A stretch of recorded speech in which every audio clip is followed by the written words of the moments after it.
My job on YouTube is very simple, just to turn boring openings and gambits into interesting ones. And today's video is not different. It's gonna be full of surprises. And before I show you one unknown gambit for white, let me show you what inspired me to come up with what I'm about to show you in white. So a few days ago, I presented to you guys the Fianchetto Gambit, which I'm also calling the modern gambit. That seems to be new to many eyeballs. And if you want to see how powerful this gambit is, you simply go to my channel, go to playlists, and check my modern gambit collection. So recently I discovered that you can also play that same gambit with white pieces, and the good thing is with white you're always going to be up a tempo. So you begin with g3, and you can see in the Lichess database the top played move is d5, then followed by pawn to e5. So let's begin with d5. Now you know the plan is to go pawn to f4 just like we do in the Fianchetto Gambit for black. And so before playing this, you want to allow e5.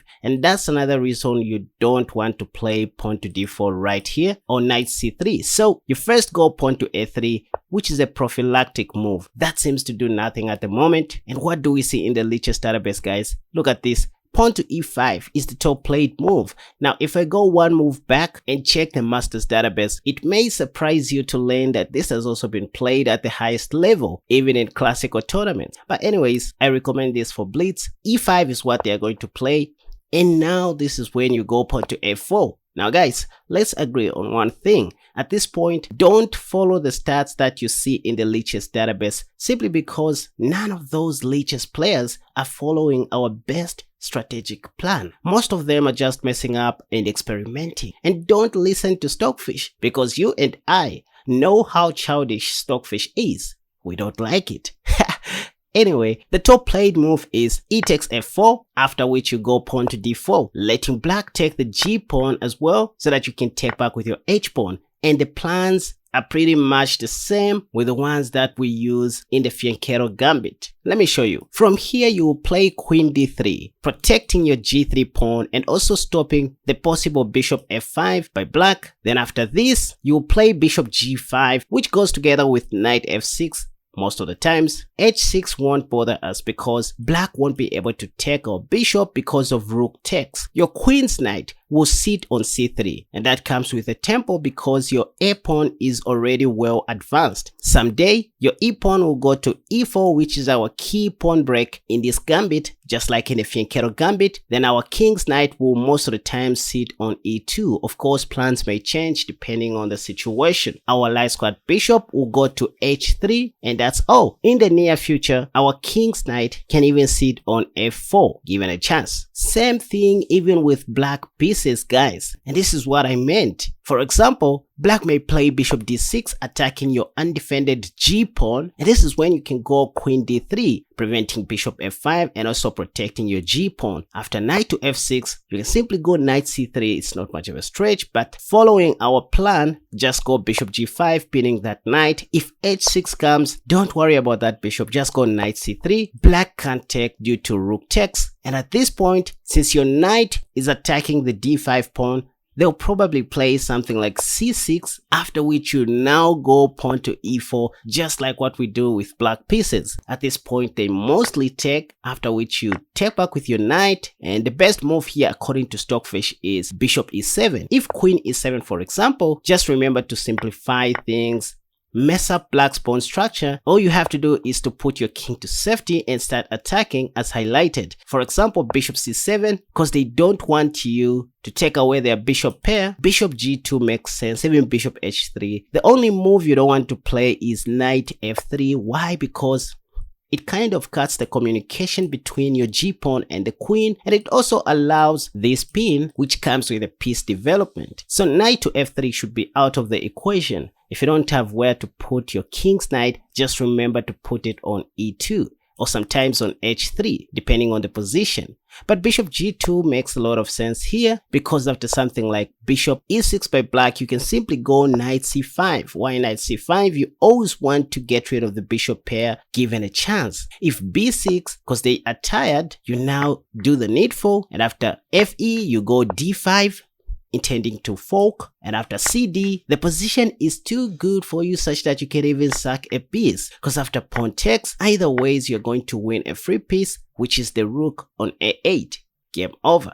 So once again, you can see how history may repeat itself in chess. Just go queen d3 after f takes g3 and bishop d6 and you're good. Once again, knight to f6 can be met with bishop g5, and after h6 you go knight c3, c6, e4, de, and knight takes. And this is where I said Stockfish recommends to play bishop e7, not queen e7, because that allows us to oversimplify things and put our king to safety. So the best move according to Stockfish here after knight takes e4 is bishop e7, so that once we take, they can take back with their bishop, and after castling long, black can safely castle short. But once again, this is still very much playable for white, and we are ahead in development. So the key is just to play active chess after completing the opening stage. Active chess as in putting all your pieces on the most active squares. You need to be attacking when you are playing a gambit. So here, queen f3 is a strategic move that aims at winning a free pawn. For example, if black plays something like bishop e6, you can simply take on f6 and then exchange everything, and now the game is equal. Going back a few moves, after black castles short, and then you go queen f3, a strategic move, wanting to take on f6 again. If black plays knight d7, trying to hold on to his bishop, you can just go bishop c4, for example. The key is playing active chess when you're playing a gambit,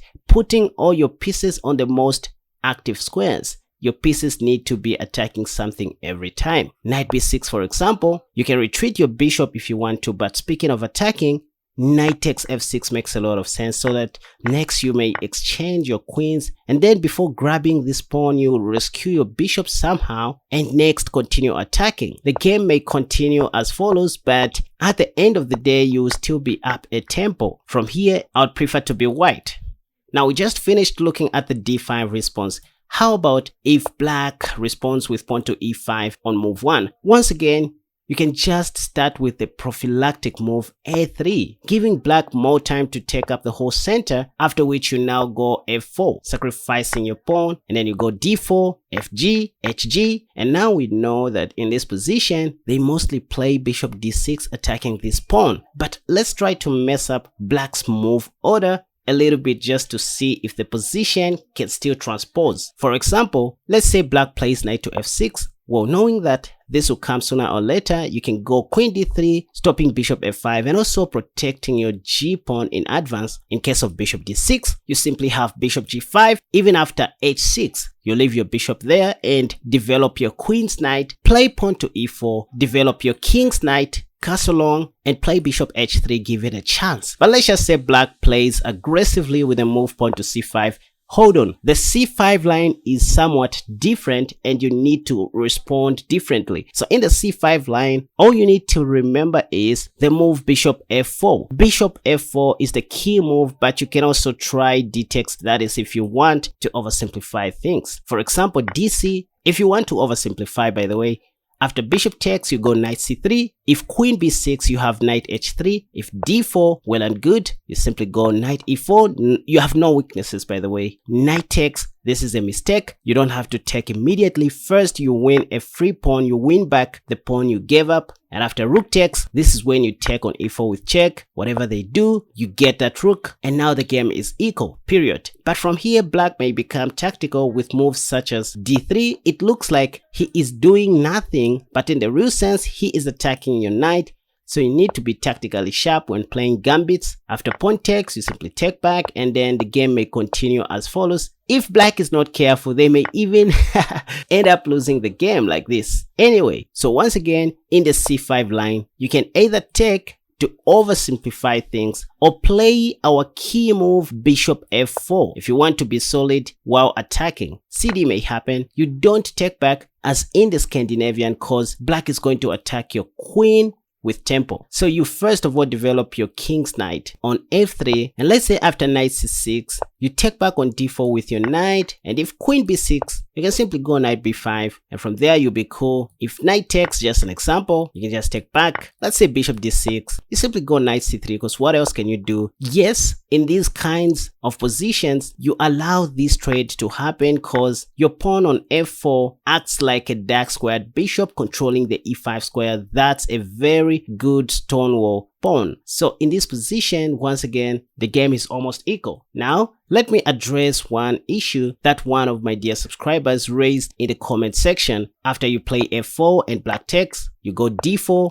again black takes, and then hg. We know that after bishop d6, we are supposed to go queen d3, also stopping bishop f5. But what if at this point black plays bishop f5, stopping your queen d3 move? Same stuff even with black. Well, bishop f5 just gives us time to develop our pieces quickly and start playing active chess from there, which is our main goal. So note the important phrase active chess once again. So the way to continue is to attack this bishop. You go bishop h3 first. If they trade, well and good, because you have queen d3 next. If they go bishop g6, you don't have queen d3, but you have bishop f4. The key is just putting your pieces on the most active squares in open lines.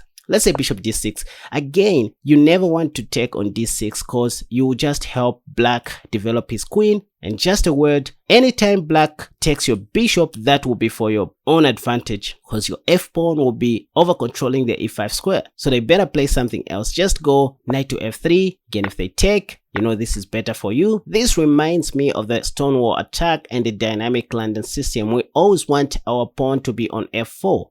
Knight c6, knight c3, knight f6, queen d2, intending to castle long, castle short, then castle long, and the game is almost equal. But you have this deadly attack coming on the king side. The game may continue as follows. You have a possibility to trap the light squared bishop if h5 is not available, but you go knight e5, knight takes. You can take with your f-pawn, but even better, the d-pawn, cause now you are entering the end game where you are supposed to activate your king. Nothing can attack your king from here. Black can do anything, but if anything, black's e4 pawn is your defender. That's your main shield. Done. Decline variation. What if black just declines your dubious gambit? There are two ways they can do that, by the way. They can first of all take once, and after you go d4, they don't take for the second time. They instead develop their bishop on d6. But anyways, even here, the plan still remains unchanged. I mean, sooner or later, you know that fg is going to come, so you better start with queen d3, protecting your g3 pawn in advance. If they delay this trade and play something like knight c6, you can go knight c3, you're also delaying. If anything, you can take the pawn on f4 once again. So this time they are tired, they take the pawn, you take back, and now you're just back to the same position that I talked about in the intro of this video, where you go pawn to e4 next. Deal done. But not so fast. After you play f4, white can also decline your gambit by going e4. Just like I said with black pieces, you can go the Alekhine way, which I'm about to show you. Simply start with d3, and with white you are even up a tempo here because of your well advanced a3 pawn, and like in black, your plan is still the same with the one that I showed you in black. For example, after you play pawn to d3, if f5 comes, you simply take, and they better take with their f pawn. Then next, you will play pawn to e3, over controlling the d4 square together with your king's knight on e2. Then since you already have your pawn on a3, which is a plus, just put your queen's knight on c3 and think of going b4 next to pave way for your dark squared bishop. Deal done. And surprisingly, in most of these positions, it is even safer to castle short. You can also castle long if you want. On the king side, you start with h3, then think of developing your light squared bishop and castle short, give it a chance. Or you can even castle long after developing your queen somewhere here. Simple plan, simple setup. You'll always be doing the same thing over and over. So the game may continue as follows: f5, de, fe, e3, over controlling the d4 square after knight c6. Stockfish even likes pawn to c4 even more, but we know that Stockfish is childish. We don't like its idea. So we go knight e2, over controlling the d4 square. The main move is knight to f6 here, but let's just say black tries to go berserk with the move bishop c5 because they want to push their d4 pawn. I don't like the idea of going c3 because of bishop g4 by black. So just avoid that. There's a better way you can over control this d4 square by going b4 first, chasing that bishop. And once again, Stockfish wants you to go c4, which equalizes the game, but bishop b2 looks more human and natural because it's stuck in something. After knight to f6, you simply go knight d4, deal done.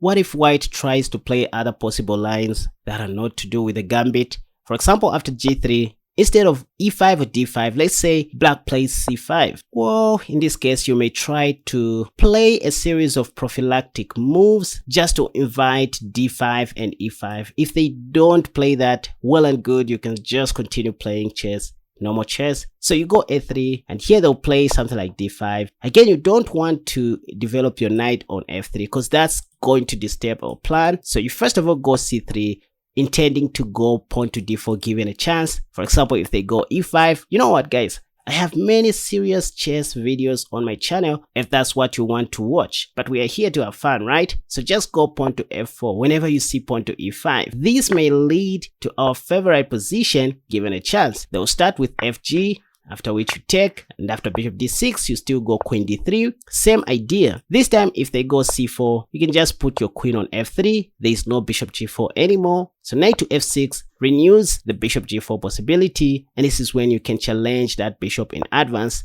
like this. After knight c6, you can go bishop g5, pinning that knight. If h6, you go bishop takes. You first of all exchange the light squared bishops, and after rook takes, you develop your knight intending to castle long. Same stuff, same plan. But hey, let's just say black plays completely differently. For example, after you go c3, waiting for e5 to come, and let's say they go knight to f6. Well, at this point, it's quite clear that black doesn't want to take risks. So you can go back to your normal self and play some decent chess since your position is still okay. For example, I'll play d4 here. Let's say knight c6, knight f3, bishop g4. Instead of going bishop g2, you can even attack that bishop this way because this exchange is only good for white, period. Next is queen takes d5 and you're up a pawn. Another possible line is where black tries to copy you with a move pawn to g6. You know what? Of course, we are not going to get our Fianchetto Gambit setup, but there's so many ways to kill a rat. From here, you can just think of the Kaya, the King's Indian attack. Bishop g2, knight f3, d3, e4, knight bd2, castle short, depending on the situation, h3, king h2, c3, blah blah blah, done. Right, you guys, now you know that you can also play the modern gambit or the so-called Fianchetto Gambit with white. How about that? Let me know what you think about this in the comment section, you guys. Once again, be sure to hit the like button and subscribe if you're new, because that's what pushes us. And again, this is just for fun. Use this in rapid, blitz or bullet, not in classical. Also follow me on Patreon for more serious chess, and hope to see you soon in my next video. Until next time, bye bye.